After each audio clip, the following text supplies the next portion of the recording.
Come on now. Right on.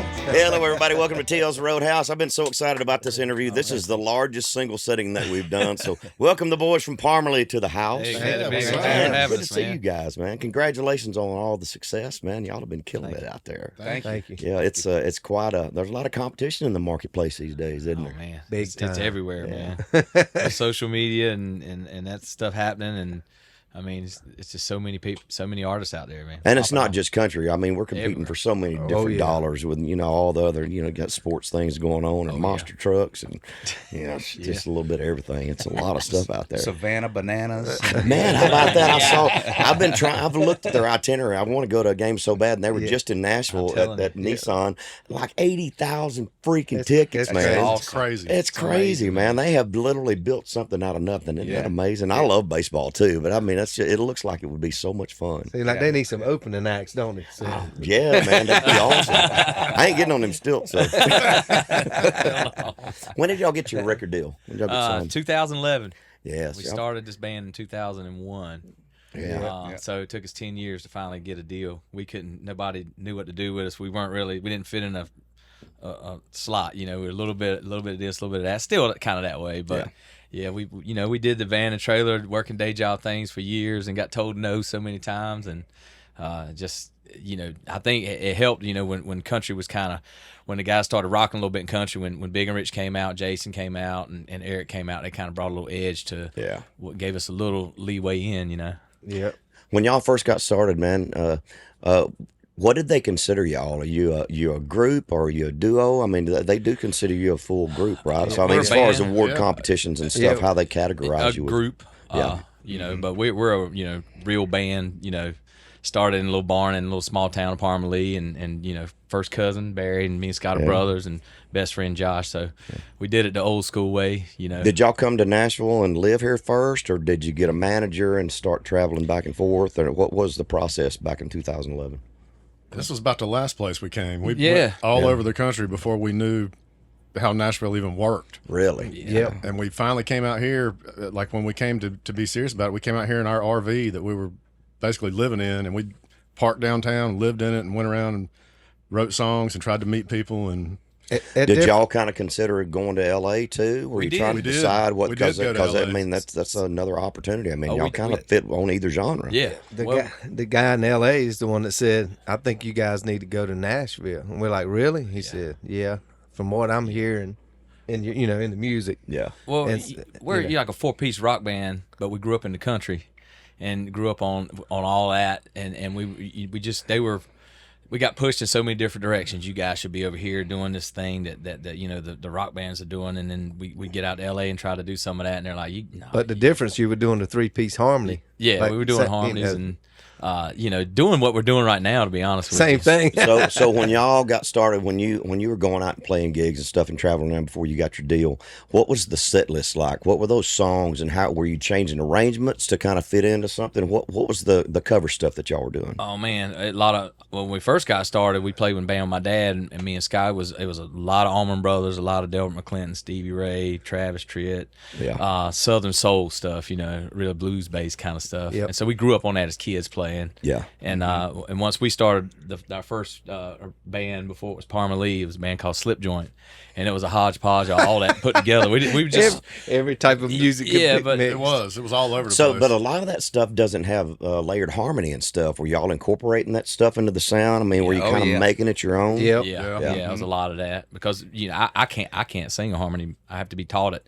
But these guys picked up on their 2 parts, so it was kind of this thing that we had. So whether we were rocking out on something, we always made sure we put those 3 parts in there, and it was kind of unique thing. But I always try to keep that as part of where we came from and keep it kind of in everything. Have y'all considered maybe cutting in muscle shoals or anything like that? That'd be awesome. Yeah, I mean, just the stuff you're saying right now, it's like, why are y'all going to muscle shoals, man? Hey, that's a great idea. That'd be a dream come true. That would be a really cool path. It's so different to continue to grow and evolve without people saying, "Man, y'all changed." But to go back to your roots like that would be really freaking cool. It would be. Oh, even to go down to Sun Records, man. Oh yeah. I went there when I went to Memphis. I went and checked it out, man. It was so cool, man. Just to go through that whole thing is really cool. cool, man. And to realize how far the recording process has come, man.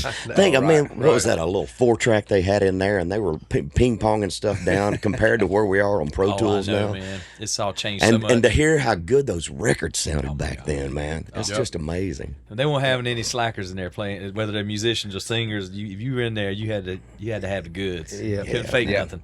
Yeah. That's pretty Couldn't fake amazing, man. nothing. Yeah. So when you first came to Nashville, that was kind of before Lower Broad was rocking, man. Oh, I yeah, mean, we we had to make that transition. Nashville's changed so much since y'all got here, especially for me. I came in the early '90s, so it's a completely different landscape than what it used to be. All we knew was the Shoney's Inn and a tin roof in the parking lot beside a tin roof where we would park an RV or where we stay.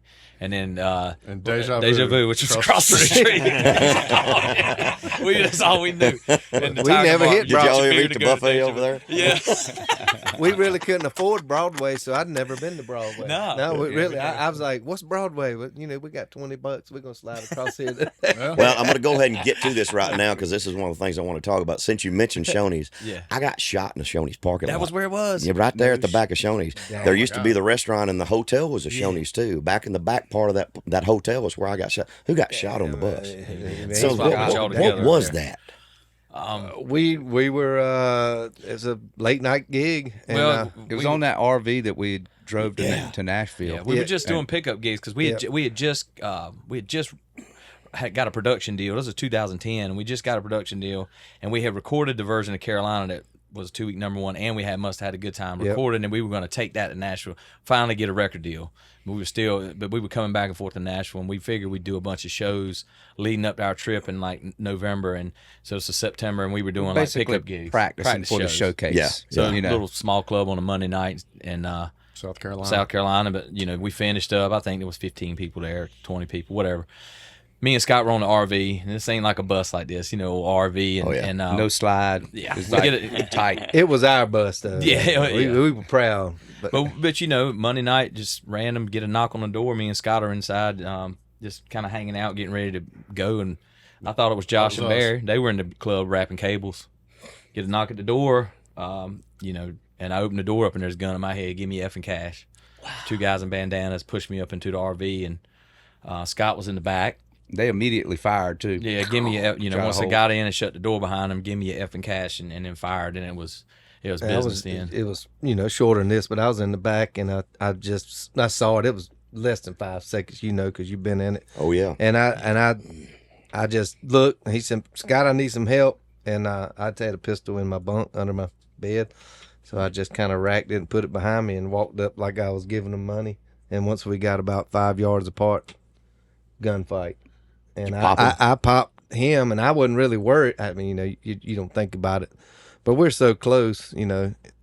I was worrying about this guy. Yeah. Because I didn't have but 7 bullets. So I'm like, all right, I got this guy. I need to worry about him. So I'm shooting at everybody. He's shooting back. And it's like not like the movies like you think. You don't just die even if you get hit. So he's still going off while I'm going off. And then I got hit 3 times. Yeah. About got me. I got hit in the artery, which was the bad one. And these guys had to airlift. Luckily, I got airlifted out because the officer was right across the street at the McDonald's. Wow. But I was... Man, it happened so quick too. I know when it happened to me, I just pulled up in a parking slot and opened the door to the same thing. Gun right to the temple of my head. Put the keys in the ignition, step out of the car. Just that freaking quick, man. I never saw anybody in the parking lot. I mean, it happened so freaking fast. I know. And you just, it's like, it's very surreal in that moment when it's all going. Let me tell you, I had a handgun go off in a bus years ago. It's loud when a gun goes off in I a couldn't damn hear bus, for it. boy. Oh, it For the a month. smoke and the smell, and luckily one of my friends, after I recuperated and got back home, we went and said, let's practice shooting again and getting around hunting, and Yeah. we want to get back around. And when we shot, that initial smell kind of bothered me for a minute. Yeah. But then I got over it, and I'm like, okay. I'm So cool with it. what happened with the 2 guys? Did they go to jail? One of them, One of them didn't make it One out of of them the, passed, and then the other one's in jail. he's about probably out for parole. I think he's got another year. The guy that had the gun, it wasn't his gun, it was the other guy's gun, so he got charged for the murder. So, yeah. Yeah, it was tough. I mean, he bled out on the couch just like that. I mean, they came in immediately Well, after. And That boy, it'll give you a new perspective on life. won't it? Man, we just recently shot the video for our last single, "Gonna Love You," and we were just going over. It's a beautiful love song, But we said, what about if we switch it and show the incident so people can see what really happened to us? And we reenacted a whole thing. Wow. Yeah. 2 years ago. That was 2 years ago, right? Yeah, It's gone by so fast. It goes by fast. But yeah, that was really hard. And like I said, and I've been going to therapy after the fact of that, because it just brought back all that stuff. We did it pretty much to a T. Yeah. Exactly what happened. I mean, Scott was in the hospital for over a month and in a coma for 10 days. So it hit you in the artery. Where are the other two spots? I got one in my chest right here that's still there. Yeah. It's still hanging in there. Yeah. And then one went through here. So this one kind of cut through. What I didn't caliber get was it? What was it? I think he had it was a 380. Was it 3A? Mm-hmm. But he didn't have hollow points though. I don't know. Yeah. Thank God. Yeah, I had a You had a 9. 9, didn't you? Yeah. I wish I had a shotgun. When I come back out, I said, they're like, what do you wish you'd have done anything different? I said, yeah, I wish I had a shotgun full of, Yeah, and personally sharing this with you, I didn't get any mental help. I had my record. I just finished recording my first album, so here I was in the hospital, and I got hit through the knee. I got hit in the hip right here, and it missed my main artery by just like 1/10 of a millimeter. I still have that bullet in me, and I hit my finger. You can barely see the scar where I turned around and grabbed the gun and hit the guy in the mouth, and it went off and almost shot my finger off. Hit me in the upper arm. But there was 3 of them. They had 2 pistols, and they emptied 2 pistols on me. They shot my legs out from under me, and I fell down in the parking lot at the back of Shoney's, and I could hear the bullets bouncing off the pavement around my head. And then when they ran out of bullets, they took off. But I would go, when I got out of the hospital, I had a silver stainless Smith & Wesson 357 that I had in the car with me. And so I would go sit down in Music Row back there in little projects behind where the Shoney's was at night. I was going to kill the guy if I ever saw him again. But I can't even remember what he looks like now. Yeah. But they never caught mine. They never did. But when I talk about it, I bring it up because I want to discuss the mental health ramifications, because I think it's important to know for people to understand when you go through traumatic situations. It caused me problems in my relationships. Yep. I had anger issues. Oh, yeah. And I went through a period where I almost felt invincible too. And it was a false bravado, because you think if you survive something like that there's some destiny or something attached to it that I'm supposed to be. Or did you experience any of that? Yeah, I feel you. And, at first you feel tough, like you said, and then you feel vulnerable. Yeah. And like I said, I'm probably like you, all us dudes and everybody listening. I don't need no therapy. I got my buddies, and we talk about, we just push that shit down. We all and go on, man. That's what we all grew talk up about in. it. But thankfully, and probably the video did do it, because it's just things came back, and then I was recommended to go to a place. But I'm gonna give them a shout out. Porter Calls is for all of us touring musicians. It's free, and they accept it, and it's for everybody, artist, management, and not even the trauma we're going through, just as to deal with the music business. Yeah. And all that, and it's free, and I got hooked up with them, and they've been my savior right here lately. So did y'all have any traumatic issues that y'all had to deal with from they it too? probably do. They just haven't been yet. They did. When I talked to him about it, my guy is like, they're dealing with it in their own way. Maybe they'll come over here one day. But Music Cares is another one. Yeah. They'll fund it. Because a lot of us won't go because, man, it's expensive. You're like, I can't afford to go pay somebody. Well, to it's say, like, man, I got this under And control. you're right. Yeah. But I've really been impressed and thankful, and I'm never not going to plug them. That's so good, Porter's man. Call. That's a healthy thing, man, because you don't realize how much you internalize those kind of things. I held on to that stuff for years and didn't even realize how deeply rooted it had become in my life. It took me 5 years to realize what happened. Yeah.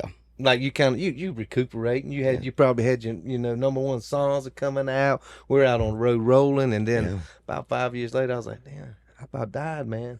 What just happened? Yeah. When you slow down. Yeah, If when you're you busy- start processing and I'm sure all you. of it. Yep, You're exactly same right, thing. Scott. We were so busy after that happened that none of us, we didn't even talk about it to each other. We were just busy. We were trying to get this record deal. And then the record deal happened. And then we got our first hit. And then we're on tour. We're in our first tour bus. And then all of a sudden, it's been 5 years and nobody's even talked about it. And then you kind of take a break for a little while, and you're like, whoa, what just happened? Yeah. We were lucky because we, once he was, in the hospital, we had to rehab him to get him better, and it took mean, he was bad off. He had his leg was cut from fasciotomy they had to do, so he wasn't gonna be able to drum again. It was all like, this ain't gonna happen. And then 4 months later, we went back. We got to Nashville, and we had played enough songs at a showcase and got a record deal. I barely hobbled on stage. They kind of helped me on We stage. had to help him up there, yeah. Some of the record execs or says when I say, "What in the world? Who's this guy? I think he is Elvis." Somebody walking him on stage like he's Elvis or something. Well, and we downplayed it for everybody because we didn't want anybody to know how bad it was. We did. He couldn't. I mean, he had to relearn how to walk. Yeah, it's my right leg, which is your kick drum, so I had to stay on that. But it did suffice. Like that was.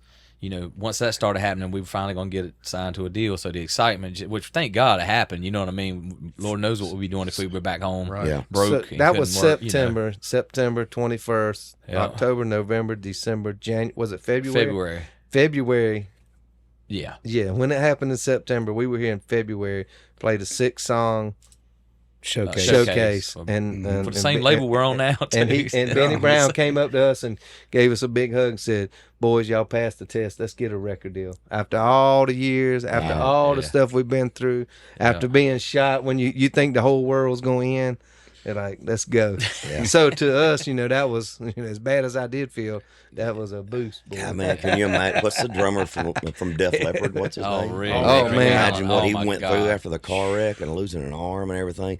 To be able to fight back, Man, I'm to telling you. play at that level, and the guy in the band hung with him, man. That's powerful Man, stuff. it is. Absolutely, it is. That's true brotherhood right there. And us being together as a band so long, and we're family, and Yeah. and that's how we can go through so much. Just like you're an artist by yourself, man. It's a lot to hold all that in, It is. and to carry everything you're carrying. At least we got this. And you try to explain it to a lot of people, and then, man, y'all are stars, man. You ain't got nothing to complain about, and you just get to where. And I was stuck in a weird situation too for me because the label used it to break my career because they had a story, and I didn't want to deal with it, but I was shoved in a situation where I didn't have any choice because they used it to separate me from the pack. It was just part of the story. Yeah, we unfortunately didn't do that. Yeah. So we not that I'd we never hid heard it till I started prepping for Really? this. Yeah, I'd and never you heard didn't about it. know. No, I didn't know. And not that we hid it. We just we were we wanted to To land talk on your own about merit. I get it. Yeah, talk without about a doubt. music and we did, and of course when we talk about it, your head kind of goes down. You I don't know if you did that, but we're like, oof, we don't really want to talk about You this. do. You get tired of answering the same questions over and over and Yeah, over again. yeah. So we can move on now. I just want to get it out of the we way. processed it as far as the conversation where we can help each other out, and then now we have the video. So we're like, if you guys really want to see what happened, you go watch that video, and it's But pretty, we pretty spot on. we knew the story about you, so I was like, I'll tell you what, I know what we're probably going to talk about here. I don't want to linger on it for the whole thing because there's so much other great stuff to talk about. So I'm glad you made it through, and I'm glad y'all Me stuck too. it out. I'm And glad it's you a made it. powerful thing, and it's a powerful story. And at some point when you do share it with people, man, there's that thing of hope that you need to give people too. And That's I what it's all about. try to remember that even though I get tired of talking about it, that there's a time and place for it where it might inspire somebody It's else. the fight, man. You're fighting, you're grinding, you keep going. it. No matter what kicks you, life's gonna kick you down, boy. You got to keep kicking. So boy. with all that stuff going on, when y'all heard yourself on the radio for the first time, what was it like? Walk me through it because I remember that feeling, man. We were all together. Yeah. All together in the van. in a van, Hearing it on a car radio is like, Yeah. that's where you got, because that's where you spend so much freaking time. man. Coming back from North Carolina, driving back all the way to 11 hours from Nashville. Yep. We were having to do gigs back home because we still, even though we got signed, we were still broke. We still had to go back. But boy, when we came across that mountain and that song came on, we pulled over. I mean, I thought we were gonna wreck the van. Yeah, Everybody, It was funny because when it first came on, I was like, man, who put the CD back in? We just listened to this 10 times. And then we're like, it's not a CD. It's on the radio. Yep. Isn't that a great feeling? Oh, it never gets old. It doesn't. Nope. Never gets There's old. something really special about getting to experience hearing yourself on the radio and getting to experience a record at the top of the charts too.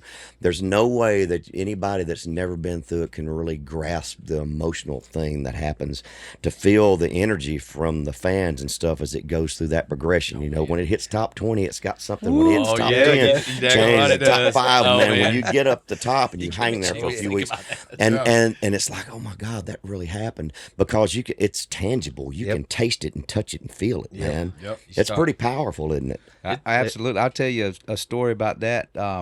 We were at bus call one night, and I was late. You know, I'm the guy who's always late anyway. But It's the bill. I pull up in the parking lot, you know, and the tour manager's out there, man, hurry up, we gotta go. But Carolina was on the radio. I said, we ain't going nowhere till this song is over. And I cranked it up in the parking lot. We all sat there and listened. That's the deal. You can't that's the rule for us. Yeah. You hear your song on the radio, you can't turn it off until it's over. Until it's you know? done. That's right. That's awesome. Yep. Yeah. And then the only bad thing about it is then you want another Oh, one. that never goes away. It never goes away. Never goes away. I'm telling you, it's.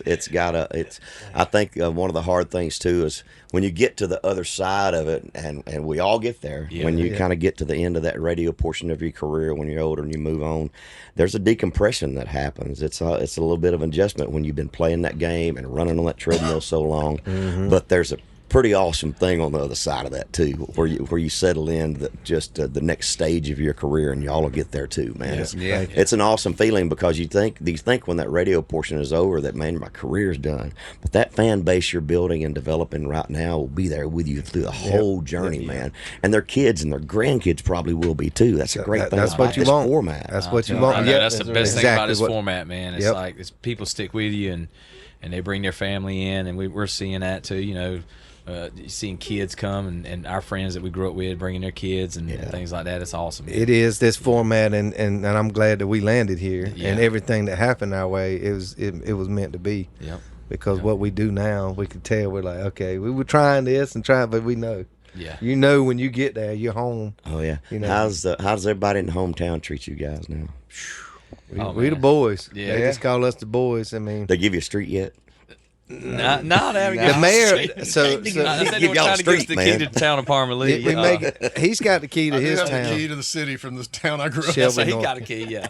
Parmalee is where we practiced for 6 or 7 years in a little barn, and that look, it's only 250 people. Something like that. No kidding, it's Yeah. that small. Yeah. Just Yeah. farmland. It's They just probably crossroads. can't afford a street sign for us. No. you know? We'll get them one. We'll get Y'all one. don't even have a red light. No, they don't. I'm No, they looking don't. at it. They I don't. tell you, They it's don't. really unfortunate. The barn that we started in was it was behind this house. It was my dad's friend that played the band with him where he grew up. Anyway, we rented this little cement barn about the size of the interior of this bus, and it just they had a fire in it like a few months ago. It and just they had to tear burned it down, man. So I couldn't. I we hated ripped to the Parmalee barn, man. It was like a landmark there, Yep. but it's gone now. Just the memories. We'll put a sign up. Yeah, I think we got to put like a landmark sign or something. So tell me about your show when y'all headline, man. Give me the bells and whistles. Is it just the four of y'all on stage? You have a couple other Just the guys? four of us. I mean, always has been, but man, you know, we try to have fun, bring the fun to it. You know, if you know our, we'll pepper in some covers to have fun stuff you wouldn't expect to hear. Throw it back a little bit, but you know, having more hits helps the show a whole lot better. You know, have those staple songs and you build the show around it. But we're trying to keep it, you know, down to about one ballad the whole time and keep it going the rest of it. But you know, it's rocking and it's up tempo. It's a good time. There's no hidden message that we're trying to send. It's you're coming to a concert to have fun. That's all it is. We're about to have We're happy fun. to be there. You ain't kidding. I mean, you got to try to have as much fun as we are. That's a good thing, man. You got to bring that energy, man. People, I try real hard, man, to just keep it about the music and not let the politics drift into it. We all have our personal opinions, man, but my philosophy is, man, they don't come to hear my opinion on religion or politics or any of that. They want to hear my freaking song. Yeah. Right. And I get frustrated when I go to concerts. And there's been a couple of big pop shows that we've gone to down at the Bridgestone, and there's times I just have to get up and walk out. Really. Yeah.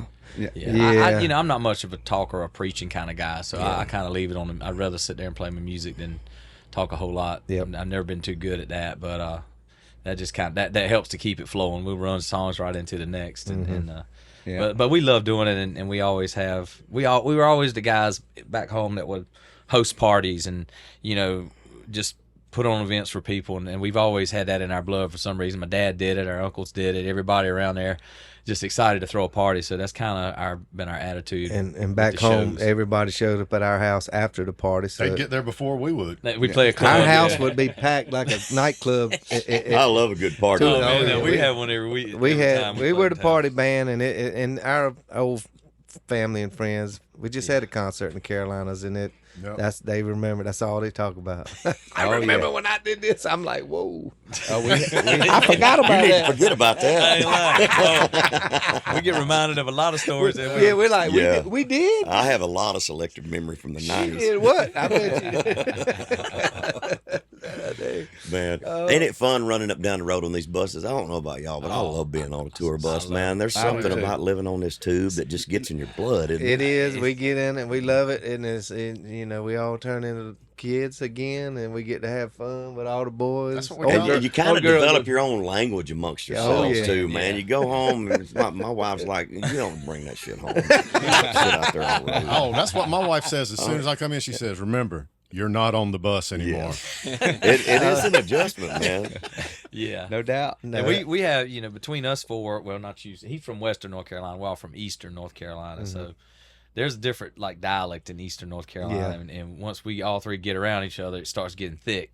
But it's funny because We're much more civilized in Western North Carolina. Them hillbillies over in the West, man. He says fog, we say fog. I mean, it's Fog. Fog. He does. He puts a Dog. W in it. Foggy out there. Foggy It's out.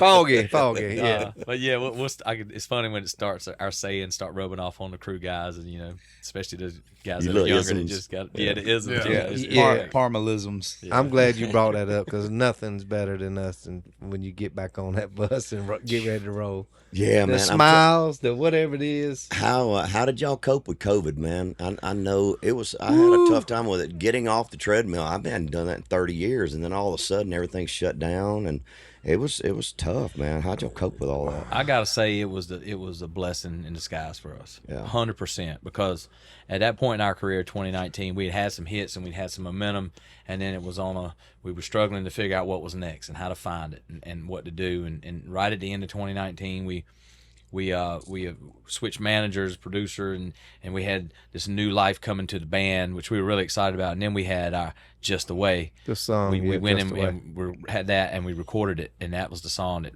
changed our career in so many ways I couldn't explain to you. And then all of a sudden, at the end of 2019, things started happening. So that song was taking off. Yeah, it was kind of just taking off, and we saw that thing. We all Yeah. want to see happen. Yeah. It was Connection. coming around. So when it hit us, we did like everybody. We laughed. We'll see you in 2 weeks. We did our last show and said, "I'll see you in 2 weeks." But I think that momentum helped us because the song kept going. Yeah. While we were sitting at the house, which everybody else don't have that, whatever, whoever, and then we just refocused on the social media side and writing, and just we went to our neighbor and said, "Can we put on a concert in your barn?" And filmed it. Yeah. I mean, so we just stayed busy. Yeah, Yeah, we I did was coming to everything. y'all's house every day. We recorded that whole piano album. sessions. Oh, we did anything we could, but you're like I said, it's four of us, and being by yourself, that's harder. Oh, it is. I tell It you- is, and slowing down and just having to just kind of reassess life, and nobody could go anywhere. I mean, the whole everything. And in all the years that I've been doing this, you never think that entertainment, not just the music industry, but entertainment, theaters and Everything. bars and Man, everything. it was- You don't ever think that that's going to shut down. A lot of the economy might take a hit. Housing market might Yep. suffer. The economy, the stock market might crash, but bars stay open. That's right. Right. Yeah, And they yeah. didn't. It was really Oh, strange. I tell you what we did. We went to Florida. Yep. We did some shows in Florida in 2020. And I'm telling you, and we went to Alaska. Yeah, That's right. yeah, we did. We went to where they didn't care. Tell you, but Yeah, I'm telling you, we did it, man. Whatever we could. But I remember it was probably August before I figured out that, hey, this ain't gonna be nothing's gonna be happening this year. We were still like from March yeah, to August. we had we were like, optimism. let's go. we optimism. really had optimism, but I mean, But I will tell you this one thing that like for us, so that song was going. It was doing viral. It was going on viral. It's like viral top 50, and it was kind of strange. We never had that happen. But one cool thing it did was they were starting to service at radio. And so when I was calling the PDs, just thanking them for adding a song and all that stuff, I actually had a conversation with them because the opportunity was there other than, oh, thanks for the ad. Okay, I got to go. I got to do this and meet somebody else. I was like, how you guys doing? What are y'all up to? So we were able to rekindle some relationships and have like honest conversations with all these people. You had something in common with everybody. Yeah, with everybody. You had something to talk about. Yep, everybody wanted to Zoom, and you started seeing people more. Yeah. And the same thing with Don't you wish you'd have bought a bunch of Zoom stock? I Right I did. I did. Did you really? Because that shit went through the roof. It did, dude. Songwriting and like good for you. It's the same guy that bought 500 rolls of toilet paper. he did. I did. Yep, that's him. You gone through them yet? I remember we were so funny here. So our neighbors and stuff, we have friends that sold a couple of lots here. So all of us grew up. The kids grew up together here we call it the compound. And I'm telling you what, when somebody would go to Dollar General, if we found toilet paper, they got toilet paper at Dollar General. Right. I'm not kidding you. It was that bad. It was the little things that made us happy. I ordered so much toilet paper online when I got the news. It got to the house. I had so much, I started giving it away for Christmas presents. I ain't kidding you. That was a year later, too. A year later. Yes. 10 for 10. That's what you get at Kroger. Stop bringing canned goods home. What my wife gets on there. I got no more room in the pantry. So I want to understand every band and every group that I know, everybody has a different dynamic when it comes to writing songs, picking songs for the record, the hierarchy that goes on. What's your process when you're preparing to work on a new album, when you're writing, when you're looking for outside songs? How does the hierarchy work in this band? Well, we all have to agree unanimously on the song that we're going to cut. Yeah. Whether we write it or whether it's an outside song or however. And so the last thing we did for this last batch of songs was we had like a sports bracket, and it stayed on the table of the bus, and we all wrote the songs out, and we had 40 songs, 50 songs, or whatever that were contenders.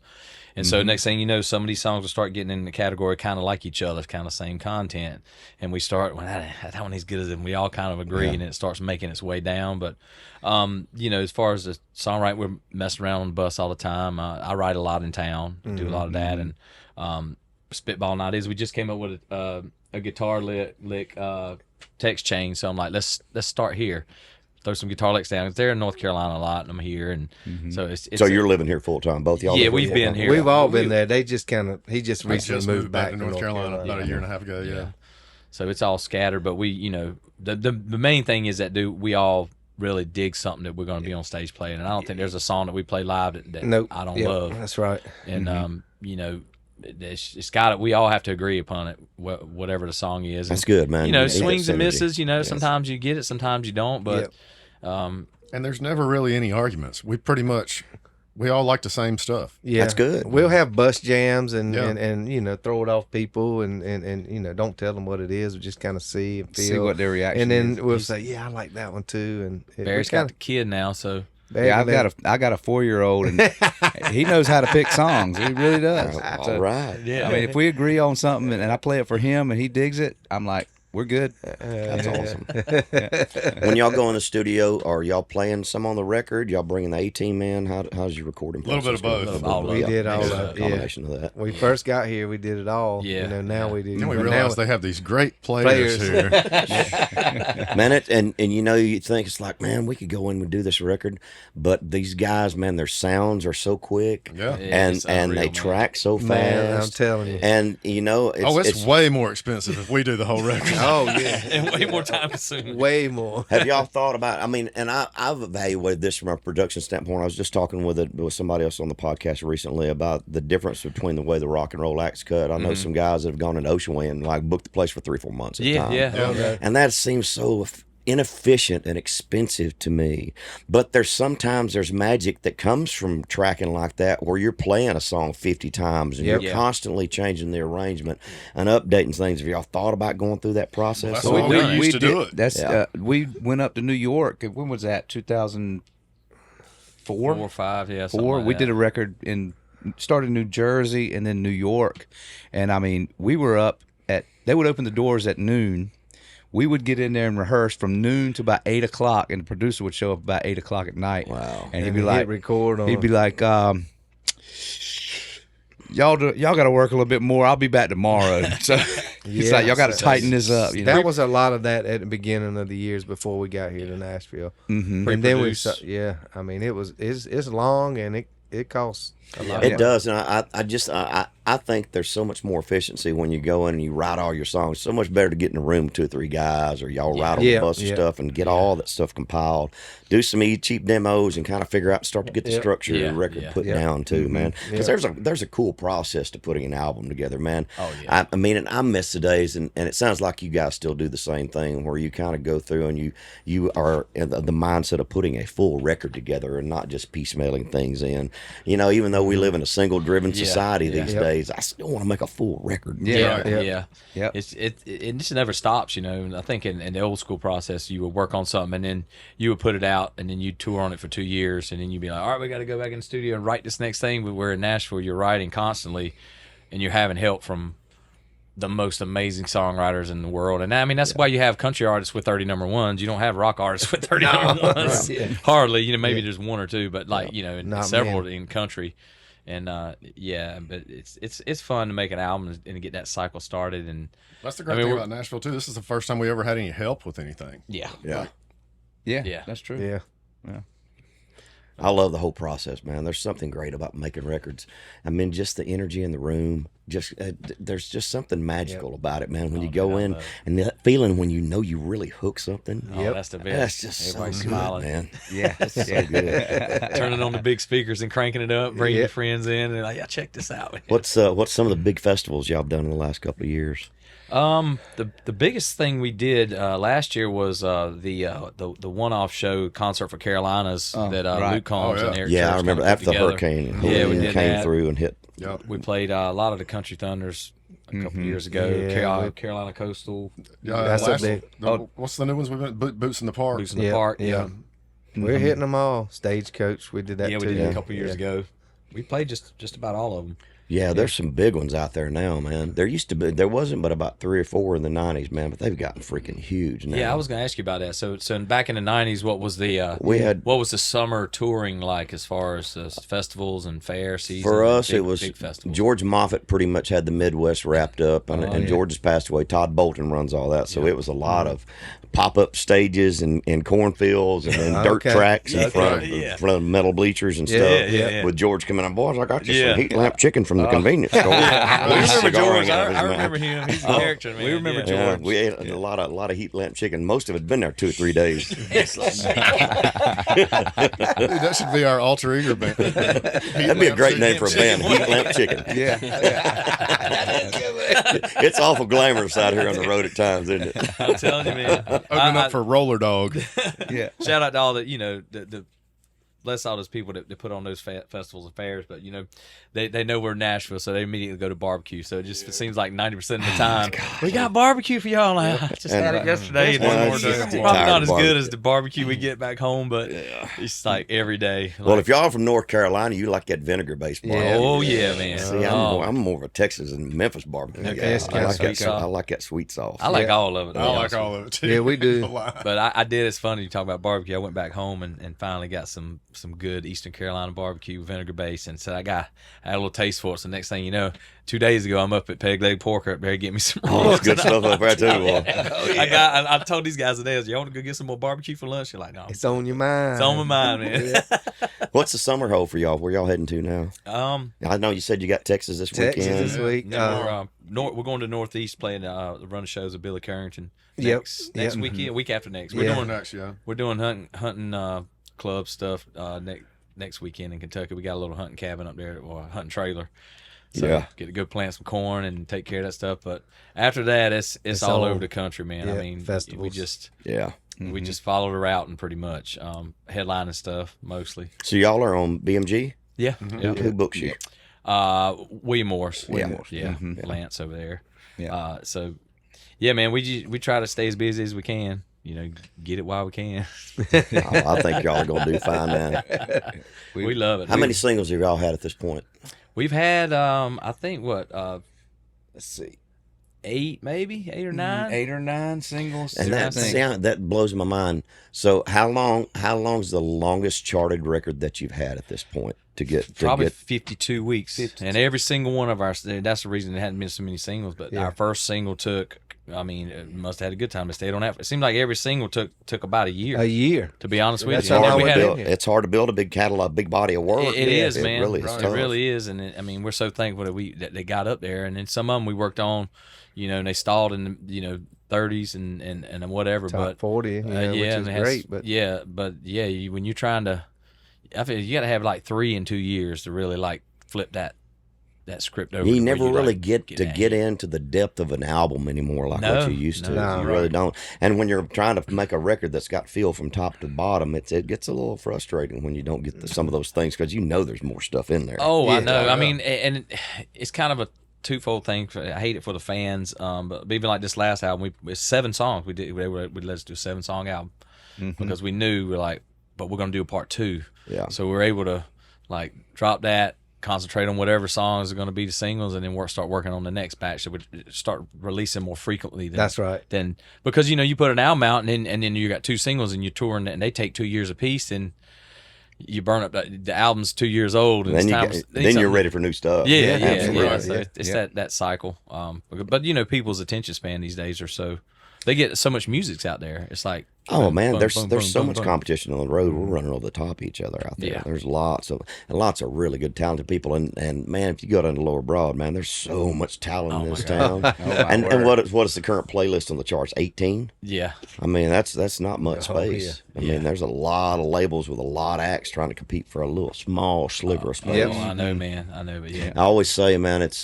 for every one of us that get a chance to have any level of success in this business, man, we're such a small percentage of the people that dream this dream. Yeah. I know, and You're you're what the juxtaposition is that you're always comparing yourself to the top of the top all the time, and like, well, they got this, they got that, and hold on, sit back and think about where you were, when you first got to town, and how much success you had, and how fortunate you are compared to all those people that are coming to town and fighting, and they're And so how many of them talented. will never get a chance to even get their toe in the door, I know, man. man. And really talented people, singers and songwriters and man, yeah. musicians. I mean, there's a lot of really talented people in this town. Sure is. We sure appreciate everything that we get to do and everything that we've been through, and all the people that have supported us, and and the fans and the label, and just letting us do this for a living. That's what we were talking about. Oh, yeah. What'd you say on the way over here? What were we talking about? Somebody doing we're talking about what we're talking about now. But yeah, he's like, we're about to go sit on the bus and do a podcast. it was some. Oh, we saw somebody working over here. On the side of the road. They I were said, scuffling. They were scuffling. Yeah. We said, look, we're gonna go sit on the bus and do a podcast, talk about music. That's what we want to do I'm for. gonna teach you boys how to do it. I'm here working. If you see that woman up there on that lawnmower mowing, that's my wife. She better be up there mowing that yard. Yes, see how that works. Wait till she hears this podcast. Yeah, she'll be all on me, boy. So these two gentlemen back here. So Derek plays guitar, second guitar in the band. Right on. I stole him from Sound Emporium. He engineered one of my records several years ago. And then Scott plays piano.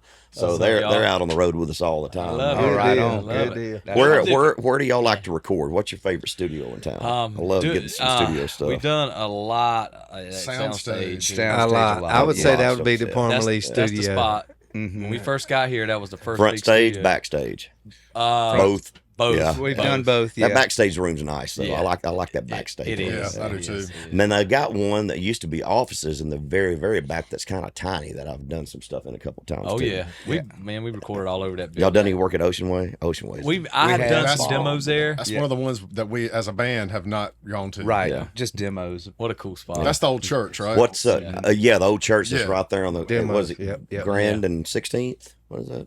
Which Ocean Way. it's right there by Big Loud. Yeah, I Grand know which one it is. I'm 16th. from the Yeah, outside. yeah. I've never been in there. Yeah. And we've So- done some in Berry Hill, right? Oh, we- a few in the House of Blues over Well, it there. used to be House Oh of yeah, Blues over there. yeah, and Blackbird's over there. Blackbird's over All there. right, Blackbird. Yeah, we've done it. So what's your guitar rig like? What are you carrying? Oh, it's pretty extensive. It's a pedal board this big. It's called the, Like a Kemper or something? This used to be. I've had the Kemper. I've had the Fractal Axe Effects. I'm currently using the Fender Tone Master Pro. Really? Yeah. Boy, it sure makes it a lot easier than carrying an amp and stuff around. It's easy, and if it goes down, you can just buy another one, and it'll sound just like it. Just pull the card and plug everything back in. Yours is your Kemper. I've got the Kemper, and then like you said, pull the card, the little thumb drive, and we have one for a backup out here. So it's like, dude, if it goes down, just throw that thumb drive back in. I'll make sure to back it up, but I don't change much because if That's it's right, freaking then great don't for mess with fly it. dates too. Well, see, that's Oh, the yeah. thing. That's the reason we, I'm a stacked amp guy all day. Yes. Wide open. But once we did so many fly dates and everything was so inconsistent, and you renting the amps and they're broke or whatever. Once we got these pedal boards, man, it just changed the game. And now And they sound good. Man, sound and you amazing. can layer Sound stuff amazing. in. You can layer, like put a Yep. baritone guitar on there. You can do all the stuff that you do on records that's Right. really hard to reproduce without that Well, gear. that's my man. favorite thing. We can go back and listen to the stems from the record, and you can have a different patch for each song to where it's exactly like it's. I mean, it's great. It makes a Yeah. huge difference, and you're not having to run tracks with it to, Right. to get that It's- sound. It makes a huge difference. yeah, it's amazing, man. And you don't have to worry about a pedal going down or a patch cable or any of that. Man. It's Right. just two XLRs. Well, that's the thing. If it goes down, the whole thing goes down. I only use mine for a couple songs, so if something happens to his, he can just grab plugging it. his. He's got Yeah. his setup as one patch on mine, so if it goes down, then Yeah. he can grab What kind of mine. drums you playing? I got right now a Palmetto kit, and then I have a DW kit Yeah. and a Yamaha kit, so I'm all over the place. Yeah. Yeah, Yamaha, DW. The Palmetto was a custom shot From Greenville, South Carolina. Yeah, so You which had I that a like long that. I time. just brought that one back out. It's amazing, man. Yeah, 5-piece kit, straight up. Yeah. Yeah. Yeah. Hell yeah. You ever had a chance to work with Nir Z? You familiar with him? I have it. Dude, what a drummer he is. He's a Jewish guy. Came down from the New York music scene. I used him on a couple of records. Yeah. He started playing off on boxes and pots and pans. He never really had a drum when he was coming up. But you get that guy in the studio, his groove is so wide. And like nobody that I've ever tracked with, and I've played with Shannon Forrest and just everybody across the bridge, and he does so much little intricate stuff that it's almost like he's playing with a loop, and it's all him. amazing. It's just That's unbelievable it. how It's good the guy is. There's just so many great musicians in this town. I mean, it's overwhelming sometimes how good they Yeah, are. it really Yeah. is, man. Yeah. It's hard to compete. I mean, it's musicianship. They're just so damn good, man. Everybody's just And most of them level. are just sweet, down to earth guys too, man. Most of them are just Easy solid. going. Easy Yeah. going, Yeah. man. Real Who's easy. producing y'all stuff now? David Fanning. Okay. He's been working with us since we got here in 2010 or 11. So he's kind of done that. We worked with him earlier, and some of the guys from Jason Aldean's band when we first got here, New Voice, Tully, Rich, and Kirk. They did that first album. Yeah. And then we kind of did some stuff ourselves, and then kind of got back with David, and we kind of found that sound that we've been, it really started. That was really pretty started neat working. because when we first got here, Rich Redmond, he's the drummer for Jason, and he records for Jason. He would let me play, and then same thing to the bass player. Tully would let Barry play, and he let us all play. They could have went right in there and knocked it out, Yeah. but we got to play on it, so that was really cool.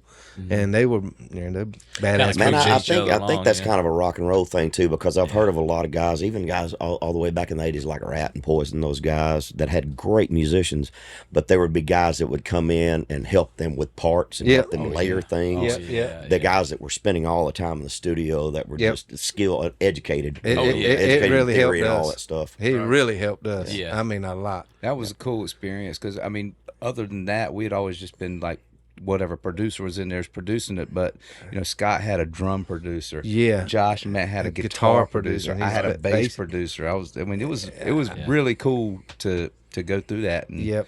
and get to So what kind of experience rig are you playing? that. I'm playing a Music Man 5-string No kidding. with a Sans Amp rack one space rack.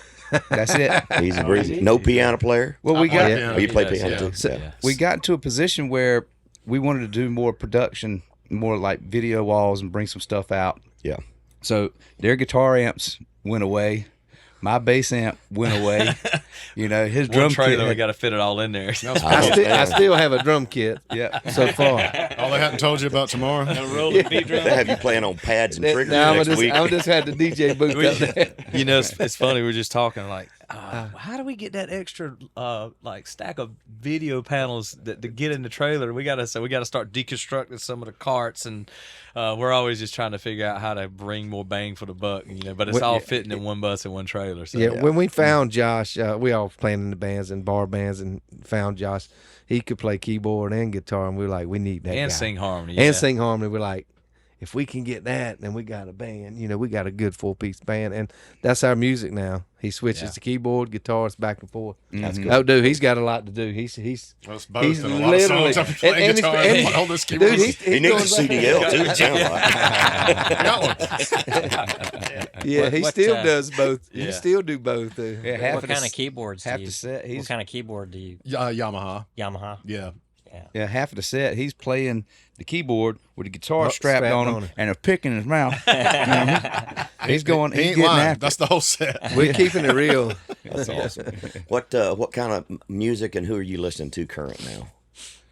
Oh man, Who's really inspiring y'all? Anybody new that just really that you're digging these days? Man, I'm all over the place. I got a 4-year-old kid, so I'm listening to everything from Bluey remixes to. I hate Bluey. The only thing worse than Bluey is Caillou.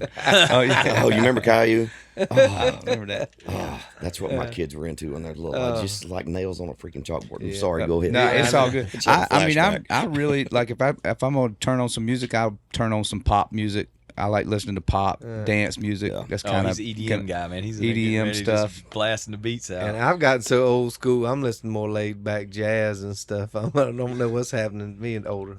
Frank Sinatra, old stuff.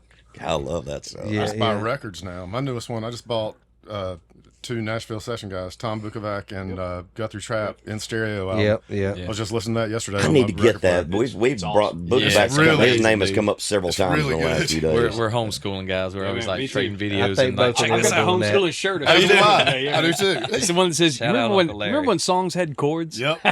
Oh yeah, yeah. I actually just pulled up like a 90s rock playlist, like 90s pop rock kind of butt rock bangers. No, not butt rock bangers. No, that's like early 2000s.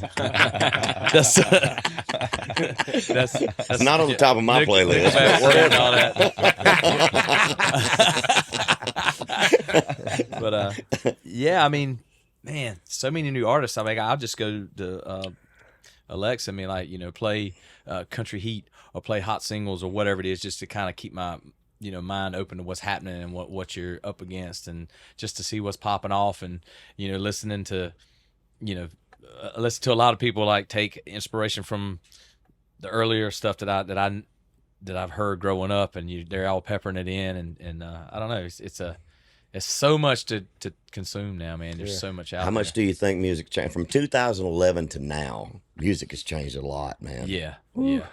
It's such a blend now. Yeah, it really has. I mean, can you imagine growing up and you had, for $15 a month, you could have unlimited access to not only your favorite albums, records, but all the B-sides of that and any other amount of music you ever wanted to explore and listen to? I mean, do you think we had like our certain things that we dug and that was it? You were inspired by that. Yeah. Or what you heard on the radio, what you might saw on TV. I think it made it a little bit more special though, because I don't think my kids appreciate music as much as what we did, because if there was an artist that I was a fan of, man, when you knew there was a new record coming out, I anxiously awaited it, man. I was running to Tower Records just waiting for the new album to drop.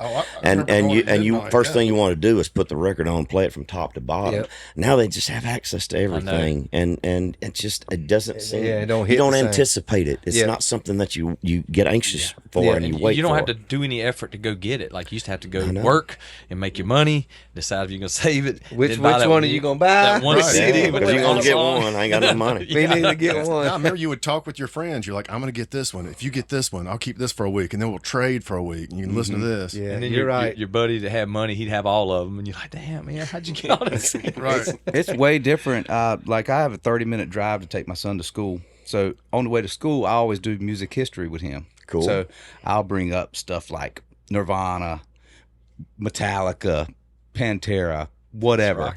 You know what I mean? So it's cool to have that available in my car now to let him hear all that stuff.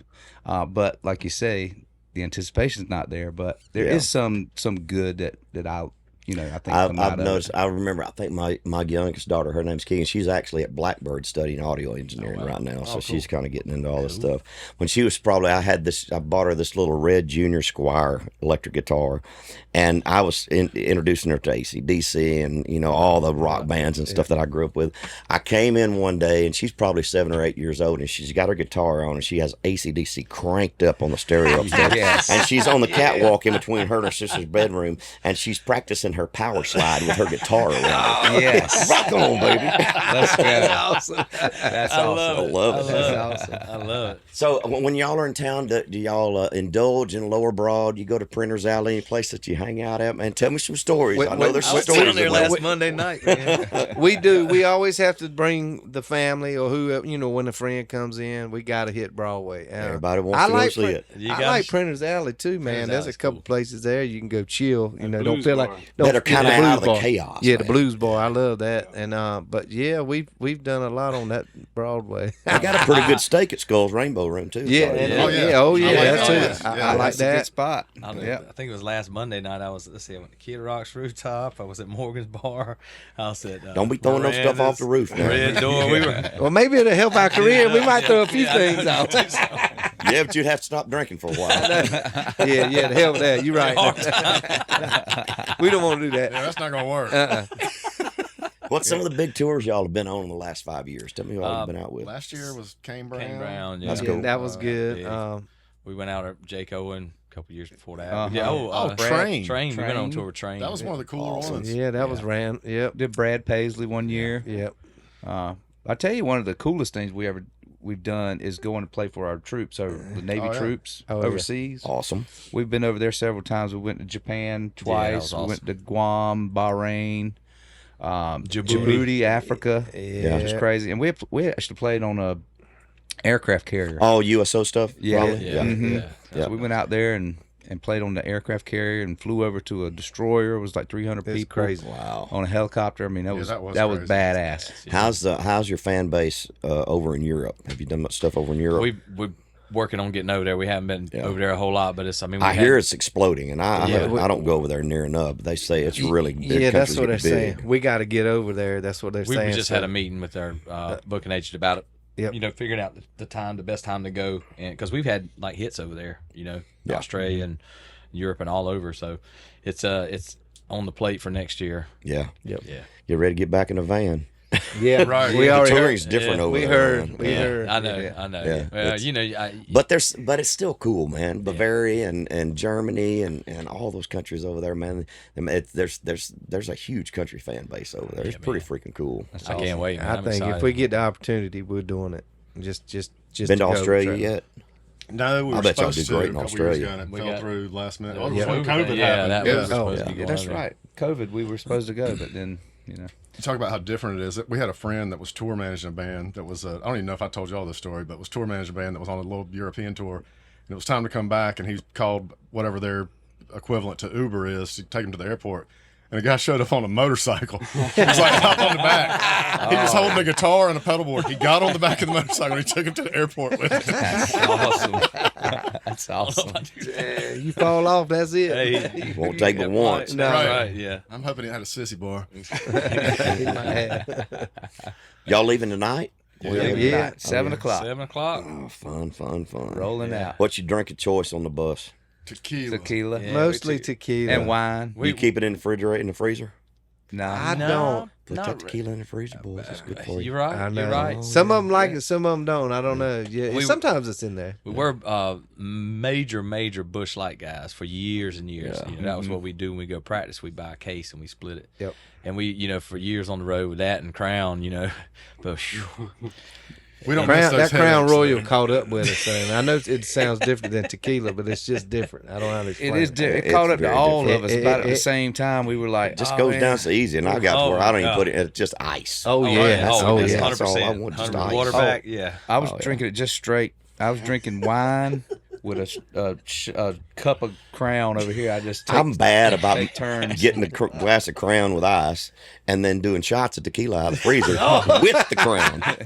That's bad, ain't it? Yeah, there's nothing wrong with that. And now, You just need a glass of wine to go along with Yeah, it. well, I got that too. chasing beer, chasing. Yeah, man. Yeah. One bourbon, one scotch, and one beer. That's right. Yeah, that's Very right. good set.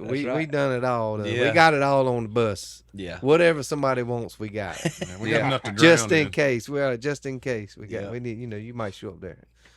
We got a little bit of everything. We'll stick a bottle of tequila in the freezer tonight just in case you Just in show up. honor of me. Yeah. It ain't gonna last long. We got No. something. It don't stay in there long. Patron. Yeah. Yeah, like We used Patron. to We've been drinking Patron. Lalo. I'll now. tell you how It's really much good. liquor we got on the bus.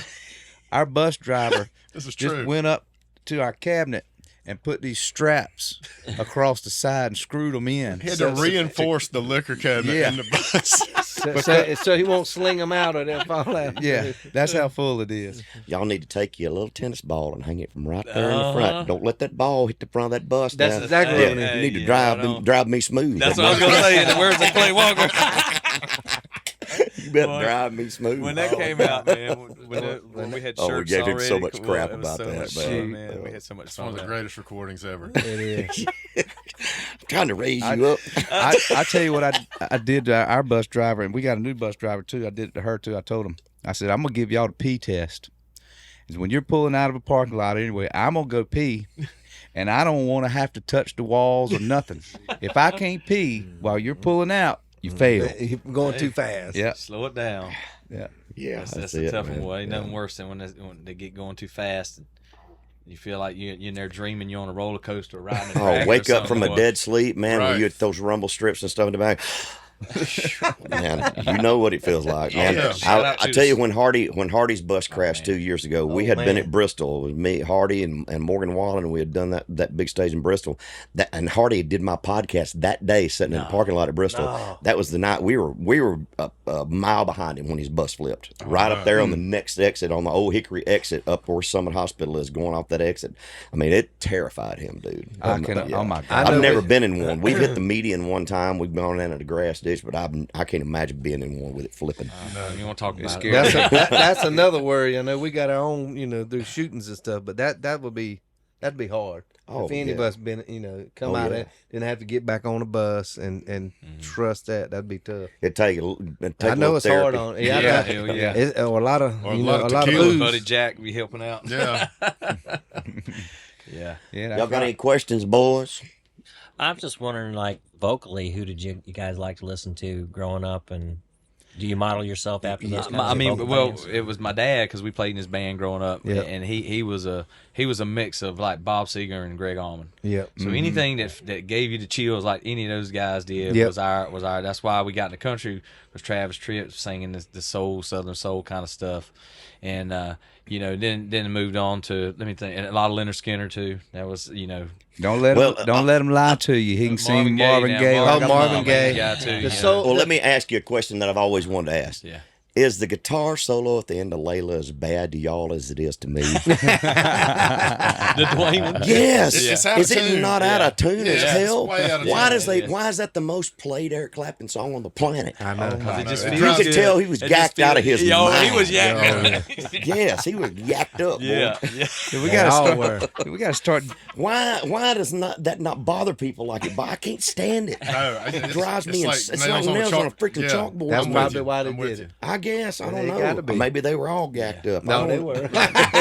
I did the vocals for Time Marches On at that studio, Criteria. in Really? Miami. Criteria? Oh, yeah? So I was there in man. the studio with the piano where Layla was cutting all that stuff in that man. room where all that, and it, Yeah, and that you was could, Miami, and they huh? haven't done one update to the decor of that place. It Really? still looks like it's trapped in the '70s, dude. Wow. Pretty crazy. That's kind of cool, though. That's I ain't awesome. gonna lie. That is cool. Yeah. That is awesome. Dang. The vocal thing, man, I don't know. Trying to emulate those guys, I couldn't for a long time. I had to figure it out. It took me a minute to kind of figure out what key I'm best in and where I, even though I want to try to sing this way, it doesn't suit my voice right. So I think we're It's taking fine. a while to find your voice. Yeah, we finally did. old Yeah. recordings I'm singing incorrectly, and singing from here and not from here, and it took a minute, but I think we kind of got it mapped out now, thankfully.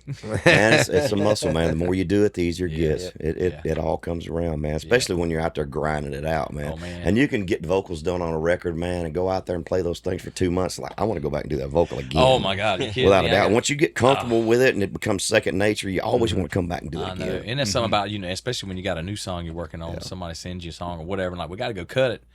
And then, like you said, get on the road and you sing it over and over and over, and like, dang, It's man. the same for playing it too. Like when you record something, especially something that's just been turned in for you from somebody else, you go in and record it, then you go play it for a year. Like, we could do this so much better. Oh, without now. a doubt. Yeah. It's all the repetition that just makes it feel so much more effortless. That's It right. just takes That's a while. what we try to get to. Yeah. We call it getting greasy. You know what I mean? Like, we say after our getting third greasy, show, man. we're rolling, we're doing good, and getting then then you get off the road again. You're like, oh man, It it's getting takes right. a few, but that's why we love playing so much, because once you get in that groove, and it's like a gang, once you lock in and you get comfortable with it, then you're just on a whole different level than when you kind of nervous about learning. Make sure you don't mess up, make sure you hit your spots and all the stuff. Once you get that, you can tell when people have been out grinding and just rocking, and like I said, that they have that gang mentality, and you start seeing the fun on stage and mess around a little bit. You think y'all can tell a difference? I think I can at times. There's a lot of young acts that have had success on TikTok singing in their bedroom, and all of a sudden they get deals and get thrown into this thing, but they never have gone out and done the grind of playing the circuit. Tell. And I just it's like it's kind of backward now. You used to have that skill set developed of putting a show together and doing the shitty 4 and 5 sets a night at Skull Orchards and all that kind of stuff. So it just seems a little backward to me today. It's a different world, man. Not to say that some of those kids aren't talented and deserve to be where they are, but they definitely need to put them 10,000 hours in, Without a doubt. But there really is something about going out there and falling on your face a few times and learning how to keep a dance floor full. Right. Learning how to navigate, what songs to save to your fourth or fifth set. There's certain things you don't do the Allman Brothers stuff in the first set. Save that shit I know, until everybody gets a man. little lubricated up. That's right. That was always right. We still working on that. The You're always working set on list is still the constant every night. The thing to worry about. Like, we still don't know how to make the set list. But we get it mapped out. We throw some crazy covers in there. We'll do like Lil Jon and Usher Really? in our set. You know what I mean? And then Dust on the Bottle on the same set. You know what I mean? So we're kind of all over the place. We keep it fun. It's all about reading the crowd. Without a doubt. Absolutely. But it's different when you're just coming out doing one show than them 4 and 5 set nights. Oh, man. Thank God we don't do that. You always no have more. to say, "Oh, I know." we're going to throw Layla in tomorrow night. Play a tune, please. Yeah. Oh, goodness. Oh man. So what's next for you guys? Well, Just touring through the year? get Get everything done? We just wrapped the album up, and Yeah. and then we'll be pressing on that working on we're the hitting, second half. working on those songs. I just started going, and we're starting to toss around ideas and starting to think through and have the talks of like, okay, what's the move to, like just reading the crowd, finding out what they like about this album, and start working on that next one, and I mean, just coming up with a bunch of songs and seeing what we all like, really. What's your weekly social media demands on you like? What do y'all typically do for a week?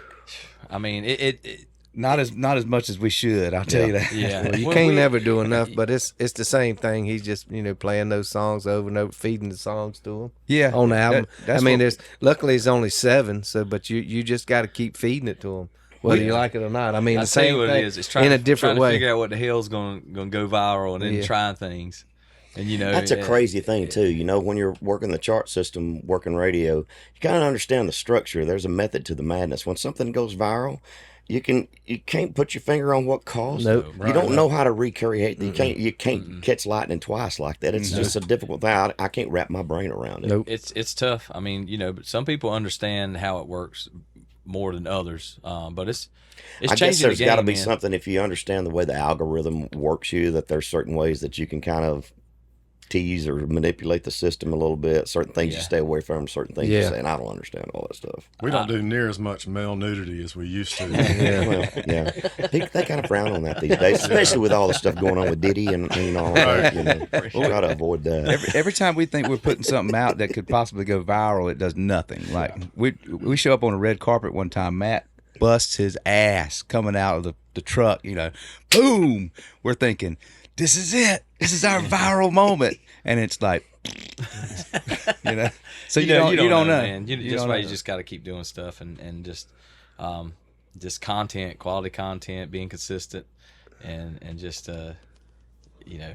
For us, at least we're putting out music. Yeah, you know, if you're just up there doing cutting jokes or whatever you're doing, at least we can at least focus on songs or something. But yeah, it's tough. It's a whole nother business. That's just another part that we didn't grow up with, and it's just and it's a big part of the business. It's a huge part of it now, and a necessary thing. You got to feed that monster. It is. People, right. You know, people just music, and they're just trying to find a community. They're trying to find their people to, you know, gang together and be a part of something. Yeah. So that's really what you're just hoping to connect with somebody on whatever level it is, however you do it. What's all your social information? At Parmalee Music. Easy breezy. Yeah, that's everything. I've got a question. Yeah. I love embarrassing moments on stage. Yeah. And I'm going to throw you one of mine. So, song's supposed to start out Capo 2, right? I'm the only person playing for like 30, 45 seconds or whatever. Oh, no. I've got Capo on the first fret. And it's this intricate, like Chet Atkins counterpoint thing. The melody's going down, bass is going up, and all the different directions. And then all of a sudden I hear in the talkback from our band leader, wrong key, fuckhead. And it's right before the whole band is supposed to kick in. Like, he had me saved. He was like, okay, he's a half step down. Okay, I got this. But then the rest of the band, they're shitting their pants. And then our band leader says, wrong key. And I'm like, you know what? You're right, man. So 3 more clicks and 4E and a 1. And I come right on in there. Now, Joe hated it. Our band leader hated it. But I love it when people mess up on stage. Not like catastrophic. But if you hit a bad note on stage, I think it's hilarious. And if you scowl at somebody on stage, that translates to the crowd. Whereas if you would just laugh at I just laugh at you. I do too, man. You got to laugh that shit off because you can make everybody clam up for the rest of the show after that. Oh, yeah. So we're guilty of the same thing. We have a scowler here. And we told him, we're like, hey, man, you can't do that because they see you go. It's just music. Just like you up here doing like this, and you go. Oh, I've been known to throw a glare. The worst one that ever happened to me, we were doing, it was South by Southwest, and we were doing a taping for DirecTV. Oh, yeah. So we had like a 45-minute set, and I'd thrown, the guitar player I had, and I'm not even going to mention his name, but we had thrown a Haggard song. It's like Working Man Blues or something, just a complete standard, just something to kind of break things up and do something everybody. He froze in the middle of the solo and just stopped playing. Just absolutely stopped. I mean, we got through it, but it was bad. And they aired that thing about every 2 weeks on DirecTV. And every time it came on, we cranked the shit out of it. That song's the one they aired. Every single, they played the whole thing. It's like, oh, here it comes again. Oh, man. Well, you know that all of us been together a long time. We've messed up a lot, but we know each other now, and it's just, you know, once we get off stage, we're like, that's part of it. You're like, hey man, I messed that thing. I said, you ain't got to tell us. We know. I know what I did wrong. He knows what and we'll talk about it when we get on the bus. But it don't matter because you're like, I was worried about myself. You worry about you. I'm worried about me. You worry about you. Just drank through it. I always like to give them, you know, if I'm the one that messed up, I don't even look for 3 or 4 bars, and then I'll kind of start peeking around and see who noticed. That's good. That's good. Now, like you said, so I used to have 2 guitars. One was tuned standard, one was tuned a half step down. And so I would use one for my backup if I broke a string on the other one. Right. And I had 2 patches on my Kemper where one was down tuned and one was up tuned in case I had to use the other guitar. Yeah. Now, there's been situations where we're playing and I went to hit like a distortion pedal and I totally changed the key of the song in the middle of the song. Oh, now I hear that. I'm like, and then when it happens and then you panic and you're like, how do I undo it? And then you hit the other one that switches it up and you're like, that's not right either. Yeah, that's happened. Technology, man. Me and our steel player, we'll look at each other right before we have moments in the show where it's like, all right, dude, you got to nail this. And I know I'm going to nail it, but then we'll look at each other like, hey, don't fuck this up. And then I can look down at Sam's hands and I can see them fingers shaking, boy. Does his fingers shake? Oh, dude. Especially on that Ray Price. Well, that's just because he hadn't had a drink yet. That's what I was gonna say. You better get him some tequila. That's straightening right out. I think I know somebody like that. I don't know what you're talking about. Guys, Man. it's been such a pleasure getting to visit with y'all and Thank hang you for with having you. us. Continued success out there. Stay safe on the road, and I hope we get a chance to do this again in the not so distant future, man. right Kind on. of update Just me holler. on where everything's at. Yeah, please As new do. music gets out there, and y'all keep grinding it out, man. Because every year is a new experience. That's man. right. That's right. That's right. Well, we appreciate it, man. Yeah, Good to be you. here. It's an absolute pleasure sitting and visiting with you guys. Thank y'all so much for taking time for me today. Thank you, man. Thank you. Thank you. Parmalee, everybody.